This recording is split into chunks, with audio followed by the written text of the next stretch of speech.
मेरी रूह खुदा की प्यासी है मेरी रूह।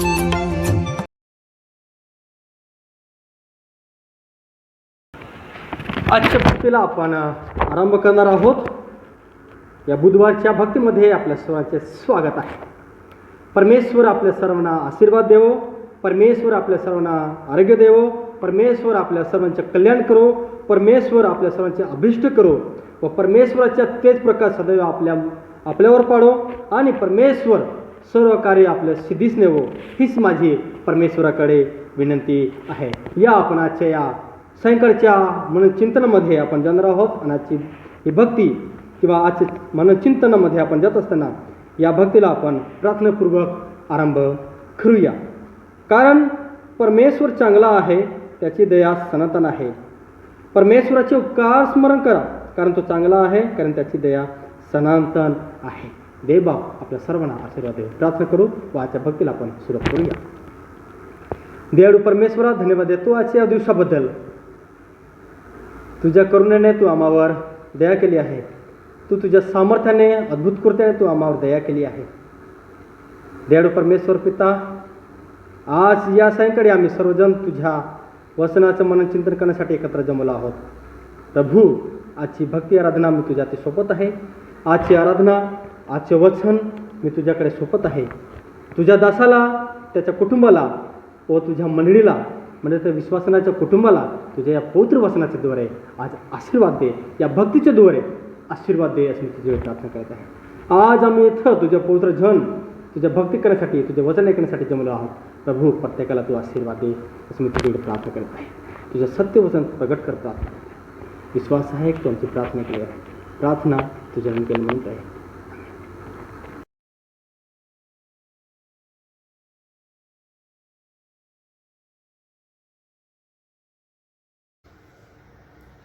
परमेश्वराच्या महिमेसाठी आपण गीत गाणार आहोत. विजय संगीत गीत नंबर 14, ईश्वराची दया किती. आजच्या या सायंकाळसाठी हे गीत आपण संगती मिळून गाऊया. परमेश्वर आपल्या सर्वांना या गीताच्या द्वारे आशीर्वाद देईल. ईश्वराची दया किती थागतीच्या लागेना, न्याय तरी त्याची प्रीती सिंधुए वडी जाना. देव बोले प्रेमे फाम, टाकी माझ्यावरी भाम, टाकी माझ्यावरी भाम. सर्व कष्टी सर्व दुःखी ओची आणि कनाती, एकू जाते दिव्य लोकी, प्रीती तेथे वसती. देव बोले प्रेमे फाम, टाकी माझ्यावरी भाम, टाकी माझ्यावरी भाम. देव खरा माताळू, अंत काही लागेना, केवळा तो कनवाळू, मानसाक कळेना. देव बोले प्रेमे फाम, टाकी माझ्यावरी भाम, टाकी माझ्यावरी भाम. ती करी अगाध प्रीती, जी दयाच्या अंतरी, तोच माने नाही भीती, मे दयासनावरी. देव बोले प्रेमे फाम, टाकी माझ्यावरी भाम, टाकी माझ्या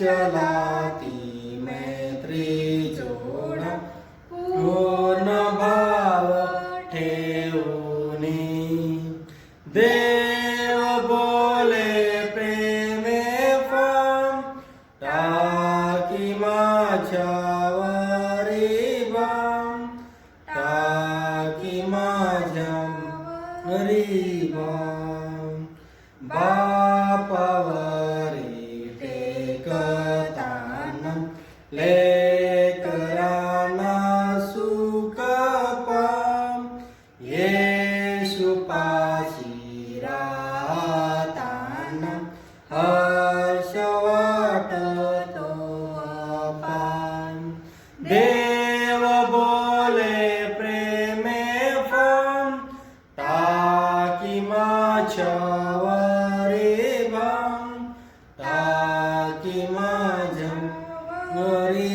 बाम. सुंदर गीत गायलेलं आहे. त्याद्वारे परमेश्वराची महिमा झाली आहे. ईश्वराची दया किती थागतीच्या लागेना न्याय तरी त्याची प्रीती सिंधू एवढी चालना. देव बाप आपल्या सर्वांना या भक्तीच्या द्वारे या गीताच्या द्वारे सगळ्यांना आशीर्वाद देव.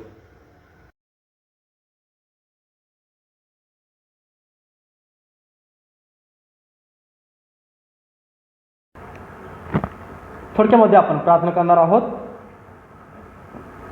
जे बंधू व भगिनी आजारी आहेत त्यांसाठी आपण विशेष करून प्रार्थना करणार आहोत.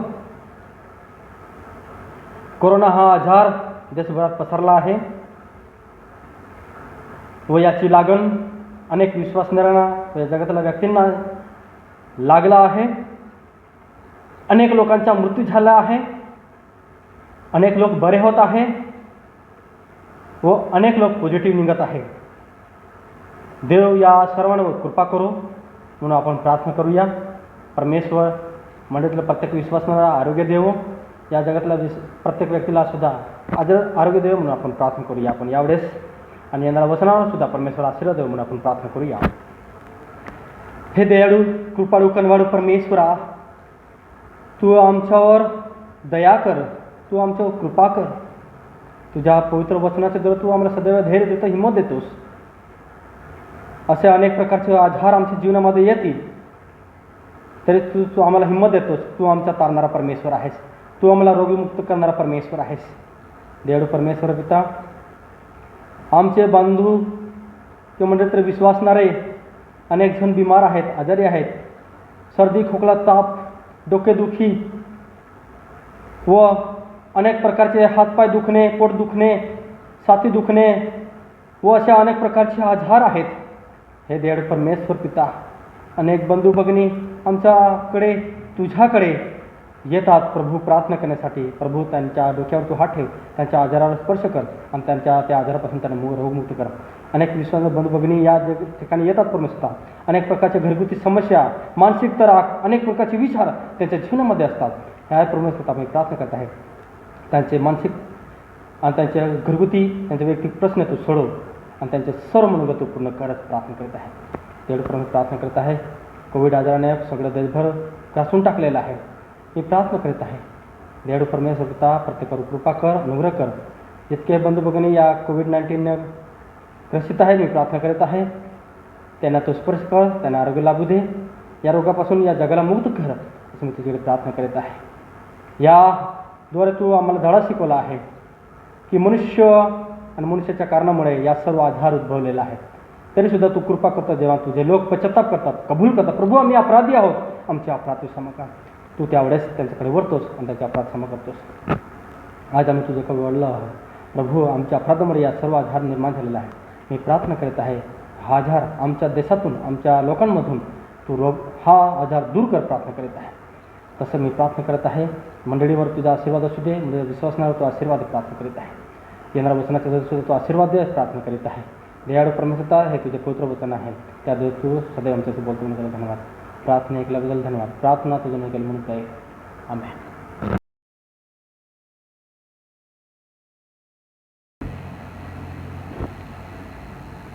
परमेश्वराचे वचन आपण सदैव ऐकतो व परमेश्वराच्या वचनाप्रमाणे आपण त्याचे कार्य सदैव प्रगट करत असतो. प्रियजनो, आज आपण परमेश्वराचे वचन ऐकणार आहोत. दर बुधवारी व शुक्रवारी आपण परमेश्वराच्या वचनामध्ये मननचिंतन करीत असतो व त्याचबरोबर परमेश्वर आपल्याशी बोलत असतो. या थोडक्यामध्ये आपण आजचे वचन बघूया आणि परमेश्वर आपल्याला काय आशीर्वाद देणार आहे तो आशीर्वाद आज आपण परमेश्वराच्या इच्छेप्रमाणे आपण तो घेऊया. योहान सुवर्तमान याचा 3रा अध्याय 16 ते 21 वचने आहेत. मी आपल्या सर्वांसाठी वाचतो. देवाने जगावर एवढी प्रीती केली की त्याने आपला एकलुता एक पुत्र दिला, अशासाठी की जो कोणी त्याच्यावर विश्वास ठेवतो त्याचा नाश होऊ नये, तर त्याला सार्वकालिक जीवन प्राप्त व्हावे. देवाने आपल्या पुत्राला जगाचा न्यायनिवाडा करण्यासाठी नव्हे, तर त्याच्याद्वारे जगाच्या तारण व्हावे म्हणून पाठवले. जो त्याच्यावर विश्वास ठेवतो त्याच्यावर न्यायनिवाडाचा प्रसंग येत नाही. जो विश्वास ठेवत नाही त्याचा न्यायनिवाडा होऊन चुकला आहे, कारण त्याने देवाच्या एकलुत्या एक पुत्राच्या नावावर विश्वास ठेवला नाही. निवाडा हाच आहे की जगात प्रकाश आला आहे आणि मनुष्याने प्रकाशापेक्षा अंधाराची आवड धरली, कारण त्याची कृत्ये दुष्ट होती. कारण जो कोणी वाईट कृत्य करतो तो प्रकाशाचा द्वेष करतो आणि आपली कृत्य उघडीस येऊ नये म्हणून प्रकाशाकडे येत नाही. परंतु जो सत्य आचरतो तो प्रकाशाकडे येतो, ह्यासाठी की आपली कृत्य देवाच्या ठायी केलेले आहेत हे उघड व्हावे. देवबाप त्याच्या पवित्र वचनाच्या द्वारे आपल्या सर्वांना आशीर्वाद देव. वचन आपण वाचलं आहे आणि यामध्ये थोडक्यामध्ये आपण परमेश्वराचं वचन पाहून घेणार आहोत. प्रेषित योहान या सुवर्तमानाचा लिहिणारा आहे. प्रेषित योहान हा प्रभू येशू ख्रिस्ताचा आवडता व प्रिय शिष्य होता. जेव्हा येशू क्रूसावर असताना 12 शिष्यातून एकमेव योहान त्या ठिकाणी होता व येशूने त्याला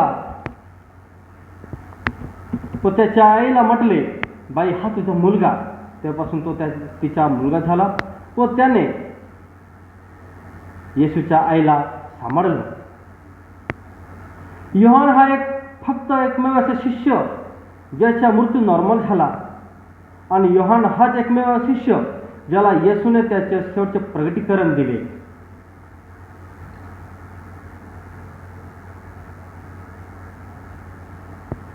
व त्याच्या सुवर्तमानातून लिहित असताना जे प्रभू येशू ख्रिस्ताने या जगामध्ये कार्य केलेलं आहे त्याबद्दलच्या सर्व उलगडा किंवा त्याच्याबद्दलच्या सत्यवचने तो या ठिकाणी लिहित आहे. आणि संपूर्ण जगाला हा संदेश तो देत आहे की येशू ख्रिस्त हा देवाचा पुत्र व तो देव आहे. शास्त्रभाग आपण वाचला आहे, त्यामध्ये थोडक्यामध्ये मी आपल्याला सांगू इच्छितो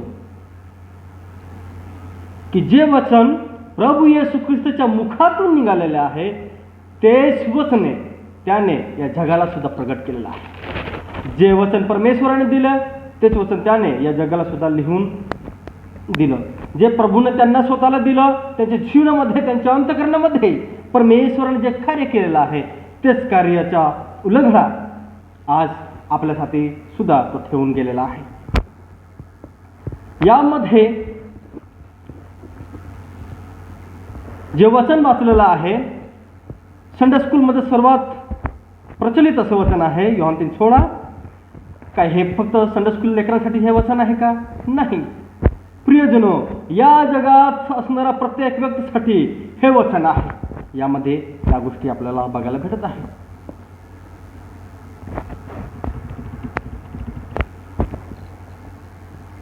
यामध्ये काही घटना लिहिलेल्या आहे.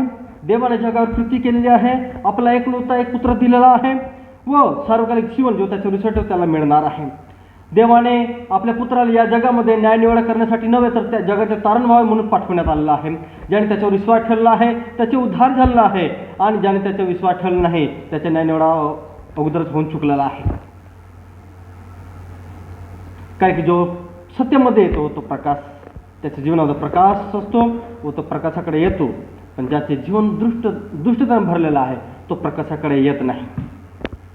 आज या वचनामध्ये आपण बघत असताना यामध्ये अनेक असे विषय आहेत. योहान 3:16 मध्ये ते हे देव स्वतः त्या ठिकाणी विषय आहे. जगातले सर्व जानकारी जर आपण पाहायचे असेल तर आपण अभ्यासक्रम सेक्युलर अभ्यास करतो, त्यावेळेस आपल्याला या जगाबद्दलची सर्व माहिती भेटत असते.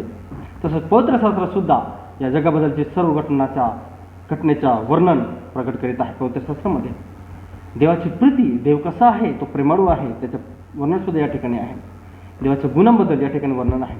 एकलुता एक पुत्र जो स्वर्गातून उतरलेला पुत्र आहे, जो स्वर्गातून आलेला देवाचा पुत्र आहे, त्याचा विषय सुद्धा आपल्याला या ठिकाणी आढळत आहे. विश्वास, जो कोणी त्याच्यावर विश्वास ठेवतो त्या मनुष्य व नाश किंवा परमेश्वरापासून भेटणारा न्याय प्रत्येक मानवजातीसाठी आहे. आणि सार्वकालिक जीवन, हे अनंतकालिक जीवन प्रत्येक मनुष्याला परमेश्वराच्या द्वारे भेटणार आहे. प्रियजनो, आज मी आपल्याला अशा विषयाकडे घेऊन जाणार आहे. या जगामध्ये जगणाऱ्या प्रत्येक व्यक्तीला त्याचे आवश्यक आहे आणि ते जाणून घेणे गरजेचे आहे आणि जाणणे आवश्यक आहे. कारण यामध्ये योहान 3:16 मध्ये जे महत्त्वाचे उद्देश चित्र प्रभूने तुमच्यासाठी माझ्यासाठी प्रगट केलेलं आहे किंवा पटवलेलं आहे, दाखवलेलं आहे, दर्शवलेलं आहे, ते समजून घेणे जरुरी आहे आणि महत्त्वाचे आहे. आज या वचनामध्ये देव या जगाशी कसल्या प्रकारचा करार करीत आहे, कसल्या प्रकारचे अभिवचन देत आहे, कसल्या प्रकारच्या वचनाची तो त्यांना पटवून देत आहे की तो परमेश्वर आहे आणि तो त्यांचा बचाव करणारा परमेश्वर आहे. प्रियजनो, जेव्हा आपण या वचनांमध्ये बघतो आहोत, दोन गोष्टी त्या ठिकाणी आढळत आहेत. देवाने जगावर कृती केलेली आहे आणि आपला एकलौता पुत्र यासाठी दिला की जो कोणी त्याच्यावर विश्वास ठेवतो आहे त्याला सार्वकालिक जीवन प्राप्त व्हावे. या बघूया करार म्हणजे काय, देवाने कोणाशी करार केला आणि तो करार कोणाच्या द्वारे परमेश्वर करून घेणार आहे. यामध्ये या घटना या ठिकाणी आपल्याला पाहायला मिळत आहे. करार नेमकं म्हणजे काय, पवित्रशास्त्राचे अध्ययन करत असताना आपल्याला आढळतो जुना करार आणि नवीन करार. त्या करारामध्ये मी आपल्या पुढे पॅनल फ्रीबॉन ख्रिस्ती धर्म सिद्धांताचा परिचय यामधून पेज नंबर जर पाहिलं तर 9 आहे.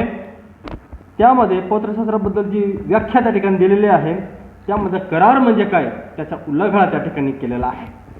म्हणजे करार म्हणजे काय, देवाच्या दृष्टिकोनाने व जगाच्या दृष्टिकोनाप्रमाणे जर आपण पाहायला गेलं तर करार म्हणजे काय त्याबद्दल आपण बघून घेणार आहोत. मी आपल्या समोर तिथली व्याख्या वाचत आहे. करार म्हणजे काय, पवित्रशास्त्राचे 2 विभाग आहेत, जुना करार, नवा करार. करार या शब्दासाठी जुना करारात बेरीट हा शब्द आणि नवा करारात डायथेके हा शब्द वापरला आहे. मुळात त्यावरून 2 पक्ष अथवा गटामधील एकमेकांच्या वतीने करण्यात आलेला तह किंवा करार किंवा बोलाचाली निर्देशित होते. हा करार परस्परावर बंधनकारक असतो. ईश्वर वैज्ञानिक दृष्ट्या म्हणजे देव आणि मानव याच्या संदर्भात याचा अर्थ असा आहे की देव दयाळूपणे मानवाच्या भल्यासाठी व मानवाला आशीर्वाद देण्यासाठी विशेषतः जे लोक विश्वासाने त्याचे वचन स्वीकारतात आणि त्या कराराच्या अटी पाळण्याचे कबूल करतात त्यांच्यासाठी या करारात सामील होते. बेरीट शब्दाचा मूळ अर्थ बंधन किंवा बंधनकारक असा आहे. 2 गटामधील संबंध ज्याद्वारे एक गट दुसऱ्या गटासाठी काहीतरी सेवा करण्यास किंवा कर्तव्य पार पाडण्यास स्वतःला बांधून घेतो. जुन्या करारातील बेरीट म्हणजे करार हा न बदलणारा कायमचा बंधनकारक करार होता आणि परमेश्वराने सिनै पर्वतावर तत्पुरता हा करार त्या ठिकाणी केलेला आहे आणि परमेश्वराला तो अधिकार आहे. आणि जेव्हा परमेश्वर त्यांच्या लोकांशी बोलत होता त्यावेळेस परमेश्वराच्या वचनाच्या द्वारे मोसे जेव्हा परमेश्वराचं वचन घेऊन येत होता आणि परमेश्वराचं सांगत असे, परमेश्वराचं सांगतो आहे आणि काय तुम्ही त्याचे नियम विधी पाळणार का, तेव्हा सर्व जनता सर्व लोक विश्वासाने परमेश्वराच्या वचनाला हो आम्ही पाळणार आहोत. आणि त्याद्वारे आपल्याला बघायला वाटतं आहे की जेव्हा आपण त्याचे वचन पाळतो आहोत त्याच्या करामध्ये परमेश्वर आपल्याला बंधनकारक आहे ते वचन आणि ते सत्य वचन विश्वासनीय वचन आहे. तसंच आजच्या या नवीन पिढीमध्ये सुद्धा नवीन करारामध्ये परमेश्वराने त्याचे वचन प्रत्येक मानव जातीच्या अंतकरणामध्ये ठेवलेलं आहे आणि त्याद्वारे परमेश्वराने वचनाचं करार केलेला आहे.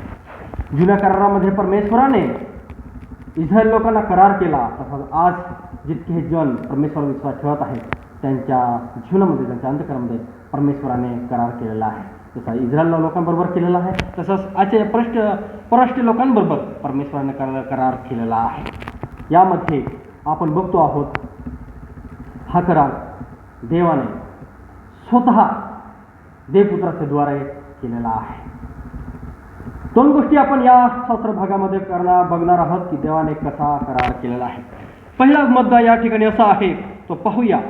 फार महत्त्वाचे वर्णन देव त्याच्या मुखाच्या द्वारे या जगाबरोबर पटवत आहे आणि तो दाखवत आहे. ते योहानाने अगदी सरळ स्वरूपात आपल्यासमोर पटवून दिलेलं आहे. योहान 3:16 पहिलं वाक्य आपण जे बघतो, देवाने जगावर एवढी प्रीती केली. हे जग परमेश्वराचे आहे आणि त्यामध्ये आपल्याला बघायला मिळत आहे की देवाने जगावर एवढी प्रीती केली. 3 शब्द त्या ठिकाणी आहे, देव, जग आणि देवाचे प्रेम किंवा देवाचे गुण या ठिकाणी देव प्रकट करीत आहे. प्रियजनो, जग म्हणजे नेमकं काय? या ठिकाणी जे वचन वाचलं आहे त्यामध्ये असं लिहिलेलं आहे की जग हा शब्द या ठिकाणी आलेला आहे. या जगाची निर्मिती करणारा कोण? जगातल्या कोणकोणत्या गोष्टी ह्या जगामध्ये आहेत ते देवाच्या आहेत. काय देव त्याची निर्मिती करता आहे काय? काय देवाने त्याची निर्मिती केलेली आहे काय? काय या जगाला परमेश्वराची ओळख आहे का? थोडक्यामध्ये आपण बघून घेणार आहोत. या ठिकाणी जग हा शब्द आलेला आहे. हा जग हा शब्द कोणाला उद्देशून परमेश्वर म्हणतो आहे. परमेश्वर या जगाला सांगण्याचा उद्देश हा आहे की जी सृष्टी परमेश्वराने निर्माण केलेली आहे प्रियजनो, ही परमेश्वराची निर्मिती आहे. या जगामधलं प्रत्येक झाड, प्रत्येक प्राणी, प्रत्येक मनुष्य, आकाश, पृथ्वी ही परमेश्वराची निर्मिती आहे.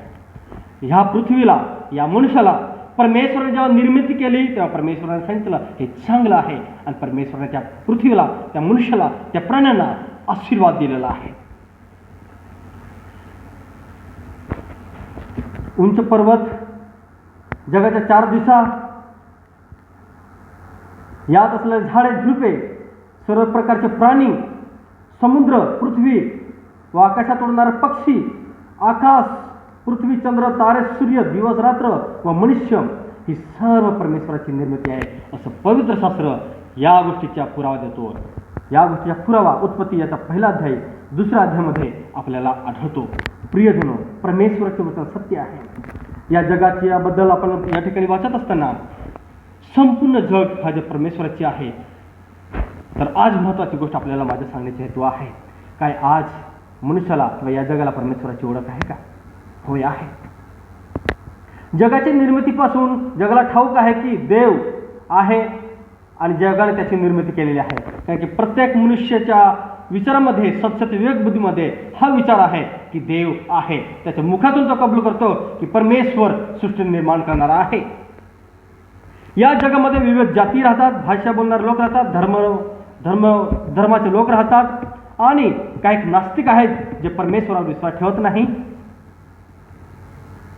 परंतु इस्रायल असा एक राष्ट्र आहे, पवित्रशास्त्र एक असं धर्मशास्त्र आहे जो परमेश्वराचे वचन प्रगट करतो की हे परमेश्वराचे सत्य वचन आहे आणि परमेश्वर याची निर्मिती करत आहे. नास्तिक म्हणतील की परमेश्वर नाही आहे, परंतु पवित्रशास्त्र म्हणतो आहे की परमेश्वर आहे. कारण की स्वतः परमेश्वराने ज्या गोष्टीची निर्मिती केलेली आहे त्याने स्वतः या जगामध्ये येऊन त्याने प्रगट केलेलं आहे. ते आपण पुढे बघणार आहोत. इस्रायल राष्ट्र असा एकमेव राष्ट्र परमेश्वराने निवडून घेतला आणि त्याला आपलं राष्ट्र म्हणून घोषित केलं. आपले लोक त्याला म्हटलं, त्या लोकांच्या द्वारे परमेश्वराने प्रगट केलं आहे की मी तुमच्या यहोवा परमेश्वर आहे, मी तुमची निर्मिती करणार परमेश्वर आहे, मी तुम्हाला निवडलेला आहे.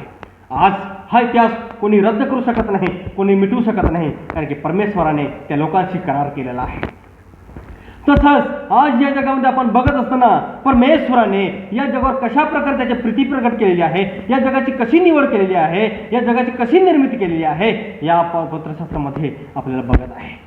पवित्रशास्त्रामध्ये परमेश्वराने आपल्या मुखाच्या द्वारे, आपल्या हाताच्या द्वारे, आपल्या बुद्धीच्या द्वारे या विश्वाची निर्मिती केलेली आहे व त्याचं प्रेम त्याने प्रगट केलेलं आहे की परमेश्वर कसा आहे.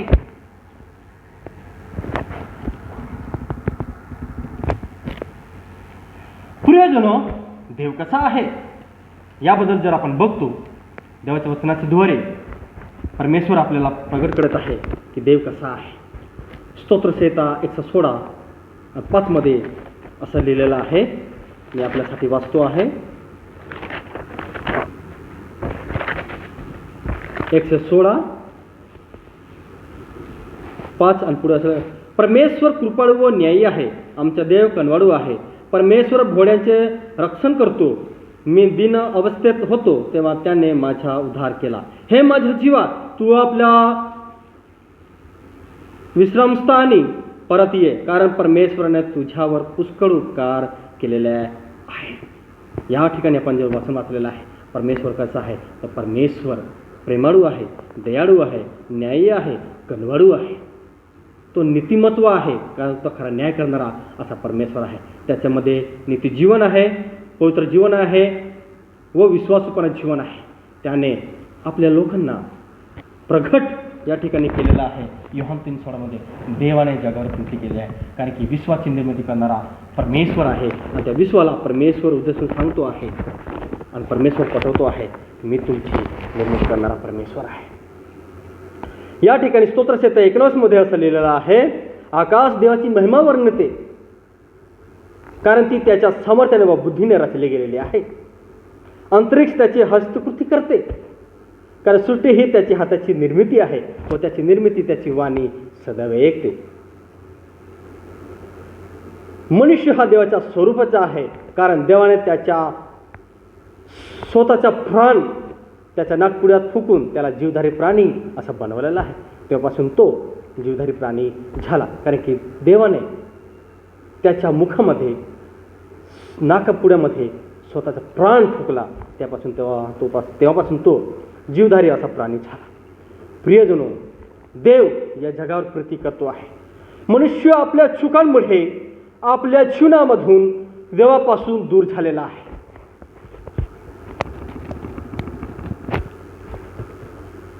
तरी सुद्धा परमेश्वर आपल्या लोकांपर्यंत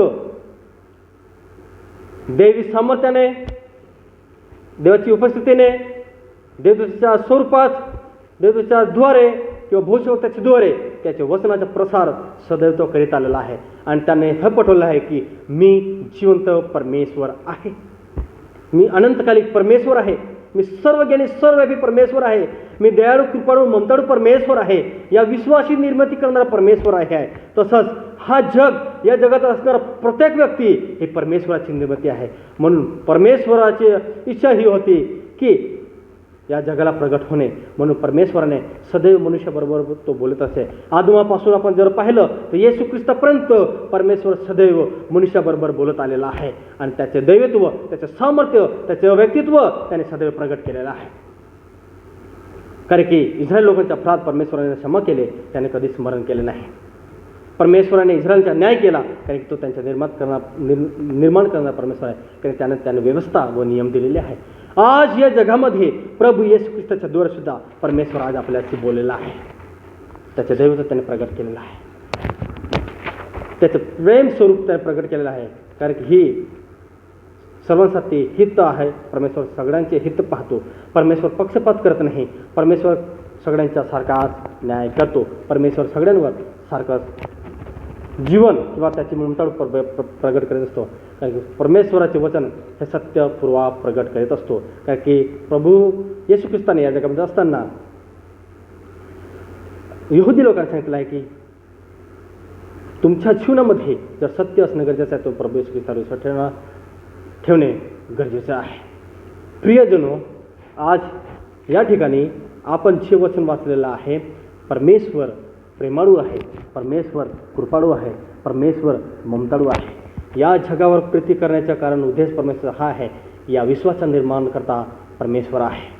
त्यामध्ये जेव्हा आपण बघतो या 17 भागामध्ये स्तोत्रसंहिता 136 मध्ये परमेश्वराच्या अखंड प्रेमाबद्दल उपकार स्तुती आहे. आणि त्यामध्ये परमेश्वर किती चांगला आहे, परमेश्वरची दया किती महान आहे, तो त्याच्या देवत्वाच्या द्वारे प्रगट करीत आहे. परमेश्वराने आपण पातकी होतो तरी परमेश्वराने आपल्याला कधी सोडलं नाही, आपल्याला कधी दूर ठेवलं नाही, परंतु सदैव तो आपल्यासाठी बोलत होता यासाठी की परमेश्वराचे आपण लेखे आहात. परमेश्वराने आपल्याला निवडलेले आहे. यामध्ये जेव्हा आपण बघतो आहोत की मनुष्य हा देवाच्या स्वरूपात बनवलेला गेलेला आहे आणि देव त्याचा निर्मिती करता आहे. उत्पत्ती याचा 2रा अध्याय आणि उत्पत्ती याचा 1ला अध्याय यामध्ये देवाने त्याची निर्मिती कशी केलेली आहे, त्याच्या स्वरूपात त्याने कसं बनवलेलं आहे व तो परमेश्वरापासून दूर नाही, तो परमेश्वरामध्ये आहे. जो परमेश्वरावर विश्वास ठेवतो, त्याच्या वचनावर विश्वास ठेवतो, परमेश्वर त्याच्यामध्ये राहतो आणि तो परमेश्वरामध्ये राहतो. आज आपण प्रत्येक विश्वामध्ये जगणारा प्रत्येक व्यक्ती परमेश्वराचा आहे आणि जो परमेश्वरावर विश्वास ठेवतो परमेश्वर त्याच्या जीवनामध्ये राहतो. आज मी आपल्याला शेवट सांगू इच्छितो, आपण या जगामध्ये जगणारा प्रत्येक व्यक्ती कधी सांगू शकत नाही की मी परमेश्वराची निर्मिती नाही आहे.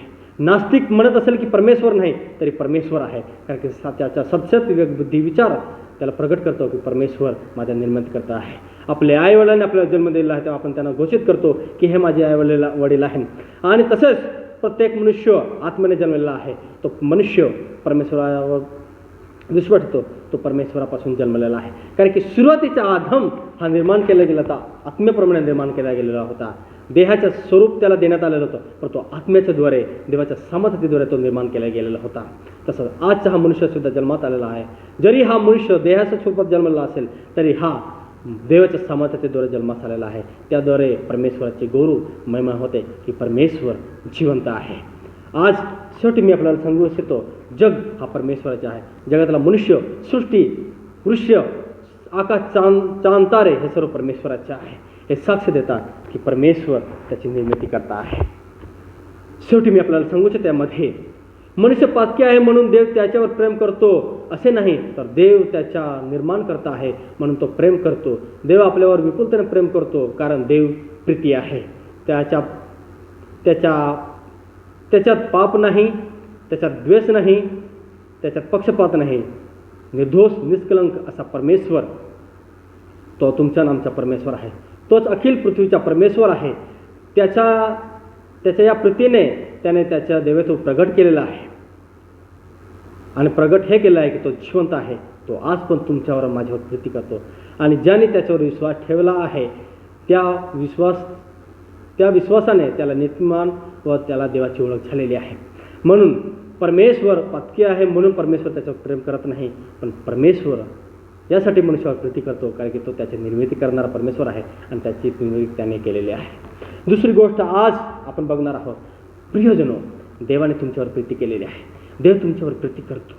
आज जसं या जगावर या जगामध्ये जन्मलेला प्रत्येक व्यक्तीवर परमेश्वर प्रीती करतो आहे.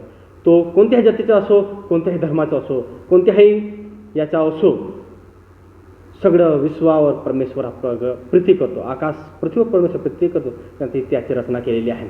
तसं मनुष्यावर सुद्धा परमेश्वर प्रीती करतो ती त्याच्यावर, कारण ते त्याची निर्मिती आहे. आज मी आपल्याला सांगतो, पण सर्वात मोठा उद्देश यामध्ये आहे की जो प्रभूवर विश्वास ठेवतो त्याला प्रभूची ओळख देवाच्या वचनाच्या द्वारे होते. परमेश्वर त्याला प्रगट होतो कारण की शास्त्राप्रमाणे पिढ्यानपिढ्या परमेश्वर त्याच्या लोकांना प्रगट होत आलेला आहे आणि त्याचे दर्शन देत आलेलं आहे की तो परमेश्वर जिवंत आहे. त्या वचनामध्ये आपल्याला हे प्रगट करतो आहे की परमेश्वरावर वाचून कोणीही या मनुष्य या जगामध्ये जगू शकत नाही. परमेश्वराने तुमच्या नामाला विश्वासाच्या द्वारे प्रगट केलेला आहे आणि विश्वासाच्या द्वारे त्याने हे प्रगट करत तुम्हाला नीतिमत ठेवलं आहे आणि त्याची ओळख दिलेली आहे. आणि आज परमेश्वर आपल्या जीवनामध्ये आहे आणि आपण त्याच्यावर विश्वास ठेवतो की आज माझा विश्वास आहे की परमेश्वर सत्य आहे, विश्वासनीय आणि तो जिवंत आहे आणि तो अखिल पृथ्वीचा निर्माण करता आहे. पण तो हा त्यांचाच फक्त परमेश्वर आहे जो त्याच्यावर विश्वास ठेवतो आहे. आज प्रत्येकाला संधी दिलेली आहे. आज परमेश्वर या जगावर प्रीती केलेली आहे. परमेश्वराची प्रीती प्रत्येक मनुष्य जातीने ओळखली पाहिजे हीच प्रभूची इच्छा आहे. आणि दुसरी गोष्ट आपल्याला बघायची आहे त्यामध्ये जाण्याच्या अगोदर काय आज परमेश्वराची ओळख आपल्याला आहे काय? आज परमेश्वराच्या प्रती आपण परमेश्वर प्रगती जाणून घेण्याची गरजेची आहे. जाणून घ्या, परमेश्वराच्या प्रतीची ओळख करून घ्या. तो तुमच्यावर दया करेल, तो तुमच्यावर प्रीती करेल, तो तुमच्या प्रत्येक गोष्टीवर तो सहाय्य करेल व अनुग्रह करेल. दुसरी गोष्ट आपण या ठिकाणी पाहणार आहोत. देवाने ख्रिस्ताच्या द्वारे आपल्याला त्याची प्रीती प्रगट केलेली आहे. तुमच्या आणि आमचा बचाव करण्यासाठी हा परमेश्वराचा हेतू होता. म्हणून योहान 3:16 असं लिहिलेलं आहे, देवाने जगावर एवढी प्रीती केली की त्याने आपला एकलौता एक पुत्र दिला, अशासाठी की जो कोणी त्याच्यावर विश्वास ठेवतो त्याचा नाश होऊ नये, तर त्याला सार्वकालिक जीवन प्राप्त व्हावे. त्याने आपला एकलौता एक पुत्र पाठवला. आणि दुसरा मुद्दा आपण बघून घेणार आहोत. त्यामध्ये असं आहे की योहान 3:16 असं लिहिलेलं आहे, देवाने जगावर एवढी प्रीती केली की त्याने आपला एकलौता एक पुत्र दिला, अशासाठी की जो कोणी त्याच्यावर विश्वास ठेवतो त्याचा नाश होऊ नये, तर त्याला सार्वकालिक जीवन प्राप्त व्हावे. या ठिकाणी 3 गोष्टी आपल्याला आढळतात.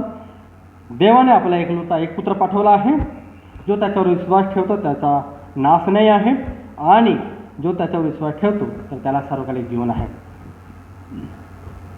3 गोष्टी देव मनुष्याच्या बचावासाठी करतो आहे. एक, तो आपला एकलौता एक पुत्राला पाठवत आहे. 2, मनुष्य जातीचा जो त्याच्यावर विश्वास ठेवतो त्याचा बचाव करीत आहे, आणि जो त्याच्यावर विश्वास ठेवतो आहे त्याला अनंतकालिक किंवा सार्वकालिक जीवन परमेश्वर देत आहे. या जगामध्ये जगत असताना जुन्या करारामध्ये जेव्हा मनुष्य अपराध करीत असे, पाप करीत असे, त्याला नित्य होम अर्पण, शांती अर्पण, अन्न अर्पण, पाप अर्पण या सर्व गोष्टी कराव्या लागत असे. लेवी याच्या 1 अध्यायामध्ये लिहिलेले होम अर्पणे आणावे लागत होते, अन्न अर्पणे होते, शांती अर्पणे होते, पापे अर्पणे होते व दोष अर्पणे या सर्व गोष्टी घेऊन येत असे. आणि जेव्हा याजक मंदिरामध्ये असे त्यावेळेस ते लोक जेव्हा ते पाप करत असे किंवा त्यावेळेस ते कोकरू आणत असे किंवा बैल आणत असे किंवा मेंढरू आणत असे, कोकरू आणत असे, आणि त्या लोकांचे हात त्यांच्या डोक्यावर ठेवायला लावत होत असे यासाठी की हा आमच्यासाठी बदला जाणार आहे, आमच्या अपराधासाठी बदला जाणार आहे. आणि बदल्या जाणाऱ्यानंतर दर्शक मंडपामध्ये ते रक्त देवाच्या कोसावर 7 वेळा शिंपडलं जात असे, आणि त्या वेळेस परमेश्वर उत्तर देत असे. हा नित्य यहुदी लोकांच्या परंपरा होती, जे नित्य विधी परमेश्वराने लावून दिलेली होती. परंतु शास्त्रामध्ये आपण जेव्हा बघतो आहोत ती त्यांना अनेक वेळा या सर्व गोष्टी कराव्या लागत होत्या. म्हणून परमेश्वराने एकदाच निर्णय घेतला. त्या निर्णयामध्ये योजना ही होती. ही योजना परमेश्वराने उत्पत्तीचे पुस्तक 3 अध्यायापासून आपल्याला बघायला मिळत आहे की एक व्यक्ती येणार आहे जो निर्दोष, निष्कलंक, जो कधी अपराध करणार नाही, पाप करणार नाही, तो तुमच्या नामच्यासाठी बदला जाणार आहे. ही पूर्वयोजना परमेश्वराची होती आणि त्यामध्ये आपल्याला बघायला मिळत आहे. तो व्यक्ती आपल्यासाठी स्वतःचे शरीर क्रूसावर देणार आहे आणि स्वतःचे पुत्र रक्त वाहून देणार आहे आणि खंडणी भरून तो आपले सर्व अपराध पुसून टाकणार आहे. जुन्या करारामध्ये ही प्रथा कायमस्वरूपी होती. आज पण कदाचित यहुदी लोक ही परंपरा पाळत आहेत आणि त्याद्वारे त्यांचे अपराध परमेश्वर क्षमा करत असे. आज प्रभू येशू ख्रिस्ताच्या द्वारे ख्रिस्ती लोकांचे नाही तर या जगामध्ये असलेला प्रत्येक व्यक्ती जो त्याच्यावर विश्वास ठेवतो त्याचे अपराध परमेश्वर क्षमा करीत आहे. आज अनेक लोक येशू ख्रिस्ताचे पवित्र दैवत्व नाकारतात. त्याचे एकलौता एक पुत्र, देवाचे पुत्र हे ते नाकारतात व त्याचे मानवी स्वरूप नाकारतात. अनेक ख्रिस्ती लोकसुद्धा मानवाचे देहधारण, देवाने घेतलेलं मानवाचे देहधारण हे नाकारतात, त्याचे देवपुत्र हे नाकारतात. परंतु माझ्या प्रियजनो, मी आपल्याला सांगू इच्छितो, देवाचे दैवत्व व देवाचे पुत्रत्व व देवाचे मानवी धारण ह्या गोष्टीचे वर्णन किंवा शिकवण पवित्र शास्त्र काय देत आहे ह्याच्यामध्ये आपलं मन लागलं पाहिजे. जे मनुष्य आपल्याला शिकवतो त्याच्याकडे आपलं दुर्लक्ष असणे गरजेचं नाही. ते जाणून घेणे, समजून घेणे गरजेचे आहे की हे पवित्र शास्त्राच्या आधार स्वरूपावर तो घेत आहे की शिकवत आहे, हे आपण समजून घेणे गरजेचं आहे. परंतु पवित्र शास्त्र काय सांगतो आहे, येशूने स्वतः म्हटलेलं आहे की मी आणि माझे पिता एक आहे. त्याच्या समानता, त्यांचे दैवत्व एक आहे हे तो प्रगट करत आहे. मी अब्रामापूर्वी होतो असं अनेकदा प्रभू येशू ख्रिस्ताने यहुदी लोकांशी वाद करत असताना केलेला आहे. म्हणजे अब्रामापूर्वी तो होता, मी अनंतकाळापासून आहे. मला ठाऊक होता अब्राम कुठे होता, मी अब्रामशी बोललो आहे हे यहुदन पटवत होता की त्याचे जे अद्भुत कृत्य चिन्ह जे करत होता त्याद्वारे सुद्धा परमेश्वराच्या वचनावर पाठवली. कारण की तो देवाची इच्छा, देवाची सेवा, देवाचे वचन, नियमशास्त्र पूर्ण करण्यासाठी या जगामध्ये प्रभू येशू ख्रिस्त आलेला होता.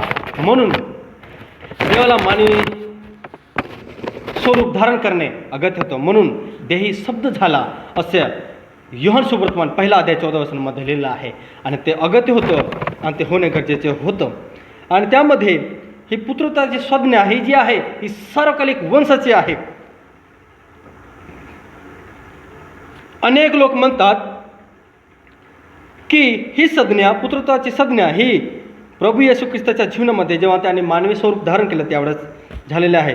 परंतु यामध्ये हा चुकीचा सिद्धांत अनेक लोक मांडतात. पण पवित्र शास्त्र आपल्याला शिकवतो शब्द हा सार्वकालिक होता. कारण की शब्द देही झाला. त्यावेळेस आपण जेव्हा वाचतो योहान 1:1 मध्ये जेव्हा आपण त्यामध्ये बसतो, सुंदरसं वर्णन त्या ठिकाणी त्याच्या देवत्वाबद्दल आढळतो. प्रारंभी शब्द होता, शब्द देवासह होता आणि शब्द देव होता. तोच प्रारंभी देवासह होता. सर्व काही त्याच्याद्वारे झाले आणि जे काही झाले ते त्याच्यापासून झाले नाही. विश्व निर्माण करणारा, सृष्टीचे निर्माण करता हा देवपुत्र, देवपित्या, देवत्वाचा हा दुसरा व्यक्ती आहे. त्याचे व्यक्तित्व, त्याचे सामर्थ्य व त्याचं कार्य तो प्रकट करीत आहे. यामध्ये आपल्याला मी सांगू इच्छितो त्याचे हे पुत्र सार्वकालिक वंश जो आहे पुत्रत्वाचा हा देवापासूनच सुरुवात झालेली आहे. तिथूनच तो आहे. हा एकलुता एक पुत्र, हा बिगुटन सन, तो देवदूतासारखा निर्माण केला गेला नाही, मनुष्यासारखा निर्माण केला गेला नाही. हे एक मनुष्यासाठी एक रहस्य आहे.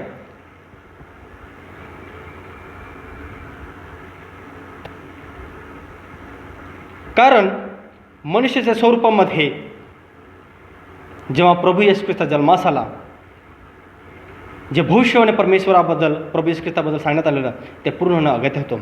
म्हणून देवाला मानवी स्वरूपामध्ये येणं शक्य होतं आणि त्याला ते शक्य आहे, त्याला ते करता येतं. कारण की देवाला सर्व काही शक्य आहे. कारण की देव सर्वशक्तिमान, सर्वज्ञानी, सर्वव्यापी परमेश्वर आहे.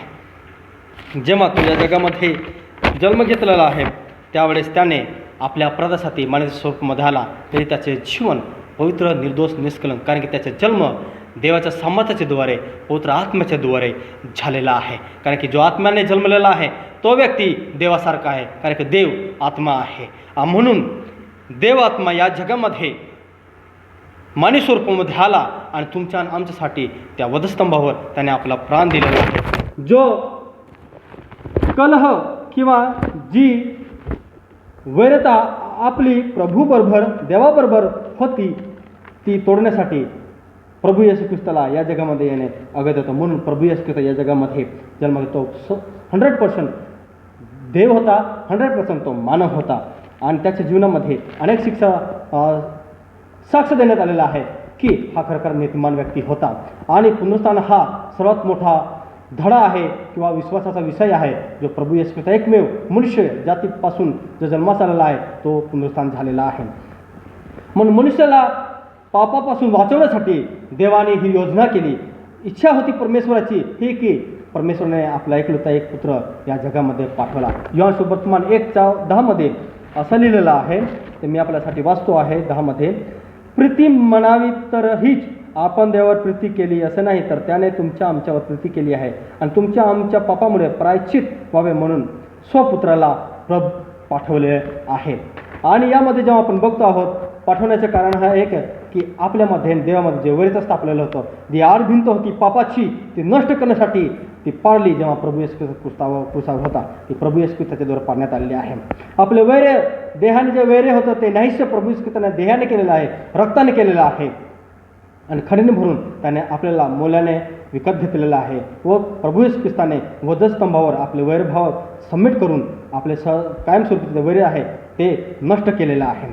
आज प्रभूपासून आपण दूर होतो, पण प्रभू येशू ख्रिस्ताच्याद्वारे आपल्याला प्रभूने जवळ केलेलं आहे.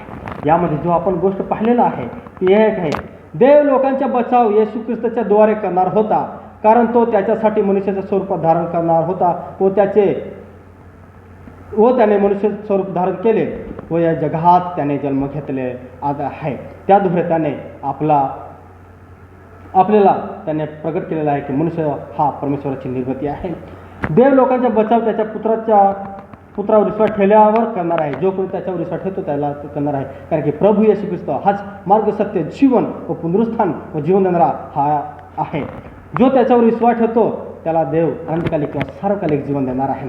सार्वकालिक जीवन हे प्रत्येक व्यक्तीला परमेश्वराने निर्णय घेण्यास संधी दिलेली आहे, वेळ दिलेली आहे. हे ओपन इन्व्हिटेशन आहे. जो कोणी त्याच्यावर विश्वास ठेवतो आहे, परमेश्वर त्याला अनंतकालिक जीवन, अविनाशी जीवन आणि सदैव परमेश्वराबरोबर राहणार आहे आणि परमेश्वराची महिमा गौरव करणार आहे. आज मनुष्य या जगामध्ये जगत असताना आपल्याला पाहायला मिळत आहे की प्रत्येक मनुष्य मृत्यूला घाबरतो आणि त्याचे कारण हे आहे की जेव्हा मृत्यू जन्मास येतो तेव्हा प्रत्येकजण आनंदित होतो, पण जेव्हा मनुष्य मरतो तेव्हा त्यांचा विश्वास आपल्याला बघायला मिळतो आहे की जेव्हा आपलं जीवन आपल्या संगती होता, आपल्या जवळचा होता, तो आपल्याला सोडून गेलेला आहे. पुन्हा एकदा कधी आपल्याला त्याच्याची भेट होणार नाही.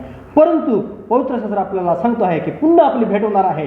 जर आपण प्रभूवर विश्वास ठेवू तर अनंतकालिक जीवनामध्ये आपण परमेश्वराबरोबर भेटणार आहोत आणि परमेश्वर आपल्याला अनंतकालिक जीवन, जरी आपण मेलो असत तरी आपल्याला जीवन देईल, हे परमेश्वराचे वचन आपल्याला सांगतं आहे. कारण हे फक्त प्रभू येशू ख्रिस्ताच्याद्वारे आहे. प्रभूने आपल्यावर कृपा केली, दया केली. जोपर्यंत मनुष्य या जगामध्ये आहे तोपर्यंत त्या परमेश्वराने संधी दिली आहे की तारणाची संधी मिळून परमेश्वराची इच्छा ही आहे की कोणाचा नाश होऊ नये. तर जेव्हा मनुष्य परमेश्वराची भेटतो तेव्हा स्वर्गदूत सुद्धा आनंद मनवतात, कारण की एक मनुष्याच्या तारण, एक पापाच्या तारण झालेला आहे. आपल्या पापासाठी, आपल्या अपराधासाठी प्रभू येशू ख्रिस्त यत्ता वधस्तंभावर चढला गेलेला आहे आणि वधला गेलेला आहे. जसा कोकरू यहुदी लोकांमध्ये वधला जात होता आणि तो त्याच्या पापासाठी वधला जात होता, त्याचे पाप हरण करत होता. आज तोच कोकरा तुमच्या नामच्यासाठी वधस्तंभावर ठेवला गेलेला आहे. तोच कोकऱ्याला परमेश्वराने या जगामध्ये पाठवला आणि त्याने त्याच्या जीवनाच्याद्वारे आपल्याला जीवन दिलेलं आहे. आज मी आपल्याला सांगू इच्छितो, परमेश्वर तुमच्या नामचा बचाव करणारा परमेश्वर आहे. आज परमेश्वरावर आपला विश्वास आहे का? आज परमेश्वर विश्वास ठेवूया. परमेश्वर तुम्हाला आम्हाला जीवन देत आहे. आज हे ओपन इन्व्हिटेशन प्रभू ख्रिस्ताच्याद्वारे परमेश्वर आपल्याला प्रगट केलेलं आहे. ज्याला जीवन पाहिजे आहे त्याला परमेश्वर जीवन देत आहे. ज्याला ख्रिस्त लाभला आहे त्याला जीवन लाभलेलं आहे आणि जेव्हा जीवन लाभलेलं आहे त्याला अनंतकालिक जीवन प्रभू येशू ख्रिस्ताच्या प्राप्त झालेलं आहे. म्हणून जीवनाची संधी आज पण मनुष्याला जोपर्यंत त्याच्या मुखामध्ये श्वास आहे तोपर्यंत परमेश्वराने दिलेली आहे. या आपण त्याला जीवन मिळवूया. जर आज आपण परमेश्वराकडून जीवन मिळवलं नसेल तर परमेश्वराकडे या. परमेश्वर तुम्हाला आम्हाला बोलवत आहे. तुमच्या जवळ परमेश्वर आलेला आहे, तुमच्यामध्ये परमेश्वर राहिलेला आहे, परमेश्वर राहून गेलेला आहे, तो तुम्हाला जीवन देऊन गेलेला आहे. त्याच्या शास्त्र भाग वाचा, त्याच्या वचन वाचा. परमेश्वर त्या वचनाच्या द्वारे तुमच्या आमचे नवजीवन करेल, नवजीवन देईल आणि पुनर्जीवित करेल. पण तुमच्या आमचा परमेश्वर बचाव करेल. जसा माझा परमेश्वर बचाव करणार आहे तसं तुमचा बचाव करणार परमेश्वर, जो यहुद्यांचा बचाव करणारा परमेश्वर आहे तर तुमच्या आमचा सुद्धा बचाव करणार आहे. या जगातल्या प्रत्येक व्यक्तीचा परमेश्वर तारण करता आहे आणि परमेश्वर त्याची निर्मिती करता आहे आणि परमेश्वर स्वतःहून या जगावर प्रीती करतो आहे. त्याचे प्रीती प्रगट करत आहे. देव प्रीती मंताळू आहे, जो या अखिल पृथ्वीवर प्रेम करत आहे. तुमच्या आमच्या कितीही प्रकारचे अपराध असेल, प्रियजनो आपण अपराधी आहोत, आपला दिवस जगाला प्रगट होणे अशी आपली इच्छा वाटते असेल, आपण भीतो असेल, परंतु प्रभूकडे या. प्रभू तुमचे सर्व अपराध पुसून टाकेल आणि तो तुमच्यावर प्रीती प्रगट करेल. तुमच्या जीवनामध्ये सर्व अपराध पुसून टाकेल. तो कधी स्मरण करणार नाही. आज ही संधी आहे. संधी कोणाला कधी मिळत. आज 12 तास आहेत. या 12 तासामध्ये कधीच कोणाला सांगता येणार काही माझ्या जीवनाचा अंत कधी आहे. जो प्रभू येशू ख्रिस्तावर विश्वास ठेवतो आहे त्याला त्याच्या अंताच्या भीती नाही आहे, कारण त्याला माहिती आहे की मला जीवन प्राप्त झालेलं आहे. परमेश्वराने माझ्या अपराध पुसून टाकलेला आहे. आजच प्रभूशिवाय ठेवा. विश्वास ठेवल्याशिवाय परमेश्वराला कोणाला ओळखता येत नाही आणि परमेश्वरामध्ये जगता येत नाही, नीतिमत्तेचे जीवन प्राप्त होत नाही. कारण की प्रभू तुमच्या नामाला जोपर्यंत आपण विश्वास ठेवत आहे तोपर्यंत आपलं जीवन देत नाही. देव आपल्याला सर्वांना त्याच्या पत्रवचनाचा जरा आशीर्वाद दे. प्रार्थना करू आपण यावेळेस.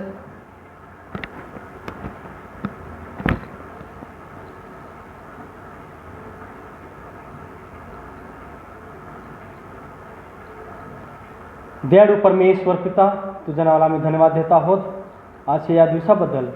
देवा, आम्ही तुझ्या नावाला धन्यवाद देत आहोत. जरी आम्ही तुला विसरलो होतो तरी तू पुन्हा एकदा आमची आठवण केली आहेस. जरी आम्ही तुझ्यापासून दूर गेलो होतो परंतु आमचे तारण केले आहेस. प्रभू, तुझी प्रीती, तुझं प्रेम तू आम्हाला प्रगट केलेलं आहेस. पिढ्यानपिढ्या वंशानुवर्ष तू परंपरेने परमेश्वर तू आमच्यावर दया केलेली आहेस. तुझं सत्यवचन सदैव प्रगट करीत आलं आहे की तू आमचा देव परमेश्वर आहे. तू आमच्या निर्माणकर्ता आहे. अखिल पृथ्वीचा निर्माणकर्ता परमेश्वर तू आहे. धन्यवाद. आज जरी आम्ही तुझ्यापासून दूर गेलो होतो तरी तू ती संधी घेतली. आज आम्हाला तू प्रीती प्रगट केली. जे आमच्यामध्ये वैरता होतं, तुझ्या माझ्यामध्ये आमच्या जीवनामध्ये जे वैरता स्थापली होती ती नष्ट केलेली आहे येशू ख्रिस्ताच्याद्वारे, आणि आम्हाला जीवन दिलं म्हणून धन्यवाद. धन्यवाद देता परमेश्वरचा, ज्याने आज निर्णय घेतला आहे की आम्ही प्रभूवर विश्वास ठेवतो की तो आमचा तारणदाता आहे, तो आमचा मुक्तीदाता आहे. यावेळी परमेश्वरा, आम्ही आमचे जीवन तुझ्या हाती सोपत आहे. यावर थोडक्यात म्हणून चिंतन केले आहे, त्याद्वारे तू आम्हाला आशीर्वाद दिला म्हणून धन्यवाद. प्रभू, आमच्या मंडळीवर, आमच्या विश्वासाने बंद बघण्यावर सर्वांना तू आशीर्वाद दे. विश्वास आहे की आमची प्रार्थना केली आहे. प्रार्थना तुझ्याने केली म्हणून आहे. आपण म्हणूया, हे आमच्या स्वर्गातील पित्या, तुझे नाव पवित्र मानले जाऊ, तुझे राज्य येऊ, जसं स्वर्गात तसंच पृथ्वीवर आहे. तुझ्या इच्छेप्रमाणे हो. आमची रोजची भाकर आज मास दे, आणि जसे मी आपल्या ऋणातून सोडलं आहे तसेच तू आमची ऋणे आम्हाला सोड, आणि आम्हाला परीक्षेत नकोस तर आम्हाला वाटापासून सोडू, कारण की राज्य, सामर्थ्य आणि गौरव ही सदा सर्व काळ तुझीच आहे. आमेन.